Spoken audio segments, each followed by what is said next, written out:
Well, good morning, everybody. So we're in South Central Tennessee. We're up in Tullahoma, so we're at the cabin area. 22 this morning, a little brisk, but not terrible. So we did dip down to about 12 degrees last night at the house with the wind chill of 6 degrees. So it did get a little chilly.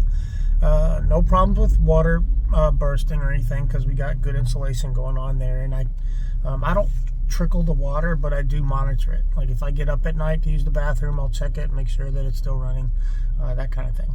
But I wanted to kind of do a follow-up to my Jeep repair. Remember, it was throwing a trouble code, and I did a thermostat install because that was to be the most popular fix for that trouble, and it has worked, and I'm ecstatic. I'm glad. I'm not getting codes. So usually on cold mornings, especially a cold morning like this, it almost inevitably within the first 2 miles you start driving, it's going to throw a code in the check engine light. Well, come on. And it was detecting cold water. So the thermostat was staying stuck open. It wasn't closing.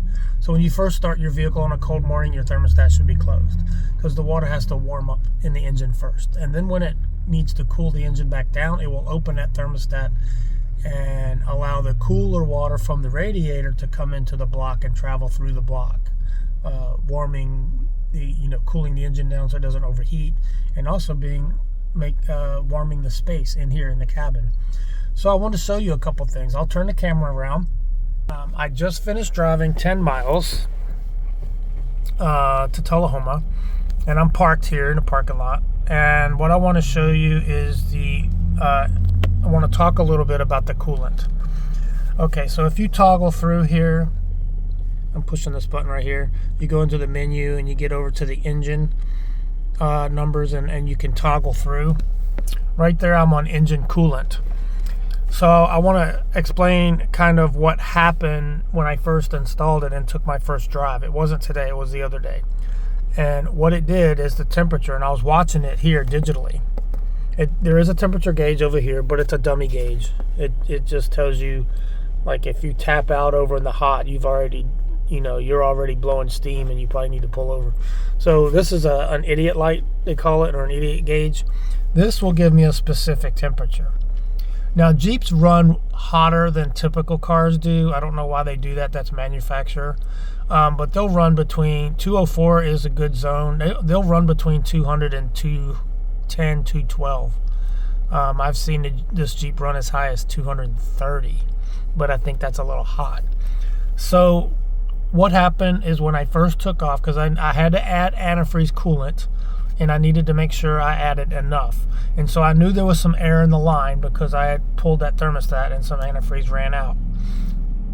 I'd put what I thought had spilled out. So it was about a half a jug of premix, antifreeze water premixed.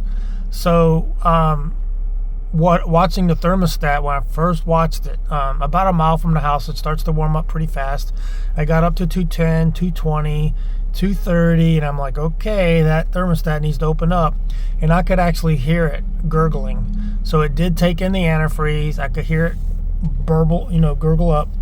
And this thermostat went from 230 right down to about 89 degrees. So I was like, money in the bank. So that thermostat opened up, the cool water came in, and there was some air in the line, so it needed to kind of burp itself. And it came back up to this running temperature. So this is a normal running temperature for this Jeep. This is about normal. 206 or 22 degrees right now this morning. The engine is still running, or I wouldn't be able to show you this. 206 degrees is perfect. I'll recheck water levels when I get back, but I don't expect any issues there. So the Jeep you can see the Jeep has 114, almost 115,000 miles. And this is why I bought the Mazda Miata, because when I'm running around town doing little errands, I'm not carrying a bunch of stuff around. I don't need a bunch of space. I need to carry 1 or 2 people. That's all I need to do. But it is big enough to carry a little bit of stuff. You can go get groceries. You have plenty of room for groceries. So, so having said that, I just wanted to follow up with the Jeep and say that the little $20 thermostat fixed my problem. And I'm happy with it. It's not throwing a code. Usually it'll throw a check engine light code over here. And I keep my engine tool in the Jeep because, you know, it's an older vehicle and this is where I most likely will need it. When I was at the campground, I used to carry that little engine tool with the truck because the truck was always throwing trouble codes. But yeah, so you can see there it's bumped up to 210 while we're talking. And that's because we're sitting here. And, you know, the thermostat may close and then it warms up and then it opens back up and it cools off. And that's kind of the cycle of it. So anyway, just want to do a little follow-up video. So running some errands this morning. I need to get some propane. So I got my propane tank back there. I got it strapped. Propane is my secondary heat source. The heat pump really struggles to keep the cabin warm at these temperatures.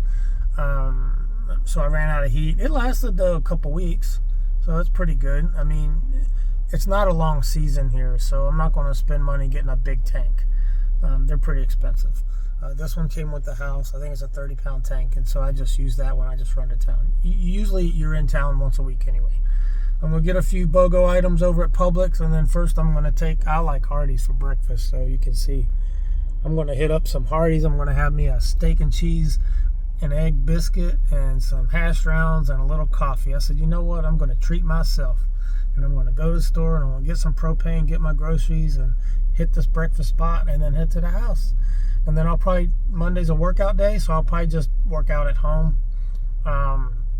It's a lot to drive the Jeep all the way out to 19 miles to do a workout. And it's a little too cold to run today. I mean, I could do it. I've done it before, but I'm not going to do it today. So I'm just going to do a home workout. And, you can see the temperature here. It's climbed a little bit. But it's working. Because if it wasn't working, it'd be 230, 240, 250.